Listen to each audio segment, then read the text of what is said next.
La politique a failli détruire la vie des milliards de personnes à travers le monde. Je t'explique comment dans cette vidéo. Un jour, Winston Churchill a dit « La politique est l'art de promettre des chaînes, des montagnes merveilleuses pour ensuite décevoir les attentes de la population. » La légende de la musique Bob Marley avait rajouté cela en disant que la politique, c'est comme de la musique. Parfois, ça sonne faux et ça ne finit que par décevoir au final. Tu ne t'es jamais posé la question de savoir pourquoi est-ce que lorsqu'un président est élu pour la première fois, c'est tout le monde qui est derrière lui. C'est tout le monde qui dit que non, voilà, cette personne est capable de nous apporter vers les changements. Cette personne est capable de développer notre pays. Mais quel est le constat? Plus le temps passe, plus cette même population devient contre ces présidents.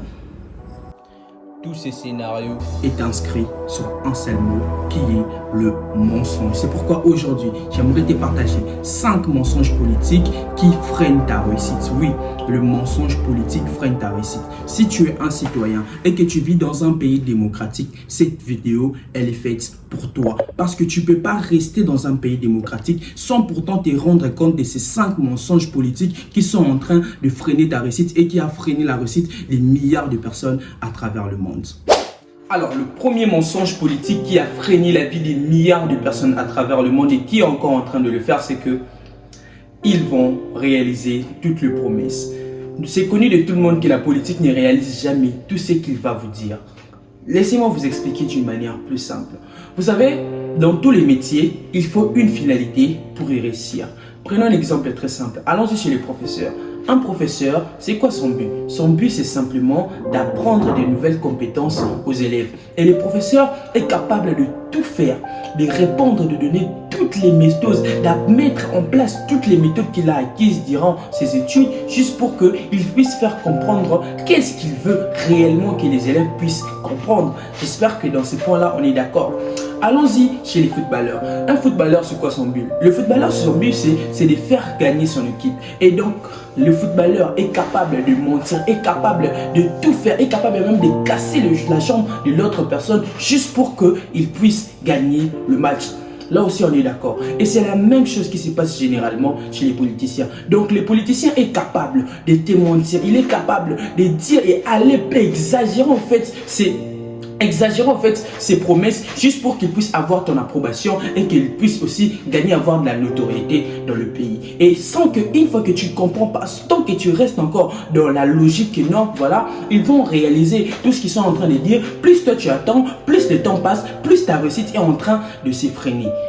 Comprends une chose, la politique, le gouvernement ne va jamais réaliser tout ce qu'il est en train de dire. Le deuxième mensonge politique, c'est que tu es libre. Il n'y a pas encore de liberté dans nos pays africains. Là, je peux t'assurer, il n'y a pas encore de liberté dans nos pays africains. Je sais que ça fait mal, mais oui, c'est la vérité. On doit se regarder, on doit se dire des choses en face. C'est quoi la liberté? Allons-y d'abord de l'étymologie du mot. La liberté, en gros, c'est la possibilité de pouvoir agir selon sa propre volonté dans le cadre d'un système politique ou social dans la mesure où l'on ne porte pas atteinte aux droits des autres et à la sécurité publique. En gros, la liberté est une situation d'une personne qui n'est pas sous dépendance. Alors, on n'est pas sous dépendance, on est d'accord.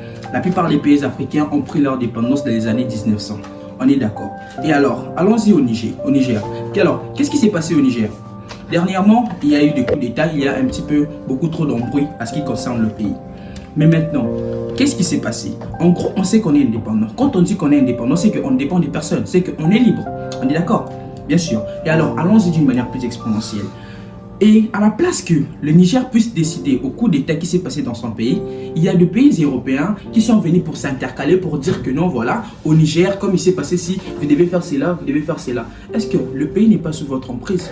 Le pays n'est pas sous l'emprise encore de la France, le pays n'est pas encore sous l'emprise de pays européens. Absolument pas. Nous avons complètement le droit de faire ce qui est pour nous et le faire pour notre bien. Et c'est seulement comme ça que nous allons avancer. Déjà, c'est pour vous prouver qu'il n'y a pas encore la liberté dans nos pays, il n'y a pas encore la liberté dans notre gouvernement. Alors, si d'abord, le gouvernement n'est pas libre, le gouvernement qui est en train de nous diriger n'est pas libre. Et comme si tu penses sincèrement que notre pays, que nous les citoyens, nous sommes libres. Si la personne est en train de nous diriger n'est pas libre et tu crois que les personnes qui sont dirigées seront libres, ça ne se fera jamais comme ça. La liberté n'existe pas encore. Nous devons nous battre pour que nous puissions en avoir d'une manière plus exponentielle.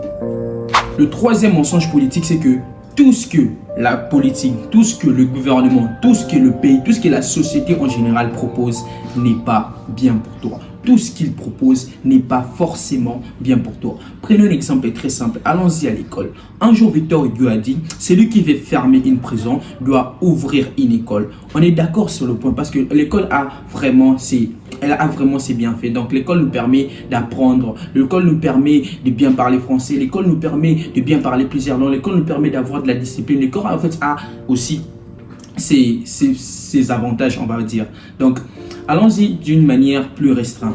Aujourd'hui, en fait, on juge les gens par rapport à leur capacité à faire 20 sur 20 en mathématiques. On juge les gens aujourd'hui par rapport à leur capacité à faire 20 sur 20 dans le cours d'anglais. Peut-être que la personne n'est pas forcément fait pour ces domaines. Si, admettons aujourd'hui que Cristiano Ronaldo ou soit Messi était à l'école et qu'il faisait par exemple la Polytechnique. Donc, qu'est-ce qui nous fait dire que non, voilà, Messi allait savoir qu'il est Messi. Donc, Messi allait faire 15, il allait faire 10, 5 là-bas et il pense que non, voilà, je ne connais absolument rien. Donnez-lui en fait le ballon et vous verrez de quoi est-ce qu'il est capable. Chaque personne est un génie, comme le dit Albert Einstein, tout le monde est un génie. Et si vous jugez un poisson par sa capacité à grimper sur un arbre, il croira toute sa vie qu'il est stupide. Mettez-lui dans l'eau et vous verrez de quoi il est capable. Aujourd'hui, mettons Fally Ipupa dans le cours de mathématiques. Donnez-lui les mathématiques. Peut-être la personne va se dire que non, voilà, je ne connais absolument rien. Mais ça ne se fait pas comme ça. Donnez-lui le micro, laissez-lui chanter. Donnez-lui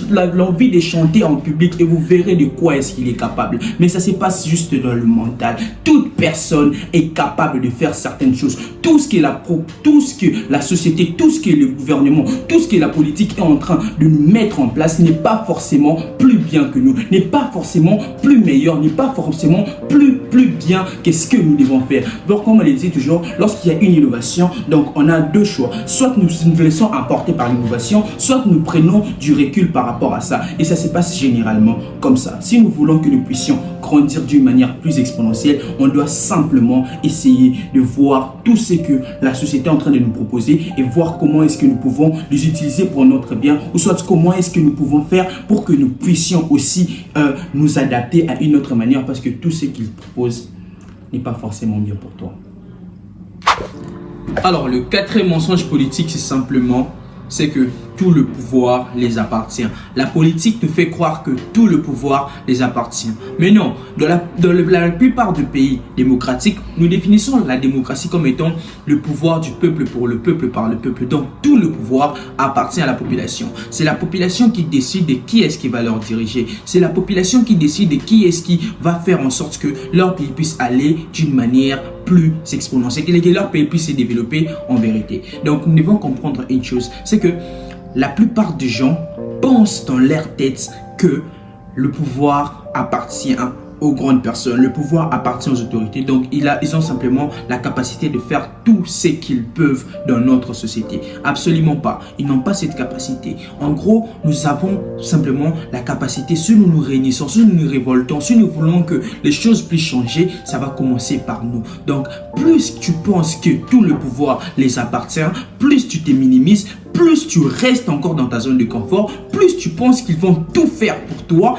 plus tu restes encore dans la pauvreté. Et c'est comme ça, c'est ça la routine. Mais pourtant, c'est capable de changer cette routine en une bonne routine. Donc tu es là, tu étais parti comme ça. Aujourd'hui, en fait, tu deviens sur une ligne droite. Tu quittes là pour arriver à là. C'est comme ça, en fait. Donc en gros, mets-toi dans la tête, c'est que tout le pouvoir n'appartient pas forcément aux gens qui sont au-dessus de toi. Toi aussi, tu as la capacité de décider sur ce que tu veux faire. Nous allons simplement nous décider comment? En faisant des vidéos YouTube, en commentant, en fait, en mettant justement en avant nos valeurs. Qu'est-ce que nous voulons par rapport à notre politique? Si tu ne comprends pas ça, tu resteras toujours freiné par rapport à ta quête vers la réussite. Mets ça dans ta tête et tu verras que tu pourras t'en sortir d'une très bonne manière. Je vous avais promis 5 mensonges politiques, mais je n'ai en cité que 4. Le 5e mensonge politique, j'en dirai dans une prochaine vidéo parce que je sais que 99% de la population ne seront pas du tout d'accord avec ces mensonges. Mais en vrai, ces mensonges est en train de détruire la vie des milliards de personnes à travers le monde, mais qui a aussi détruit déjà la vie de plusieurs personnes. La vidéo est arrivée à sa fin, donc j'étais las une seconde pour que tu puisses t'abonner, activer la cloche de notification pour ne pas rater toutes les prochaines et belles vidéos qui arrivent chaque samedi sur cette chaîne. Et si tu es encore plus sympa, tu me laisseras un pouce bleu, ça serait super gentil de ta part. Comme je le dis toujours, c'est dans l'amour et l'effort que nous bâtirons notre pays plus beau qu'avant. Merci.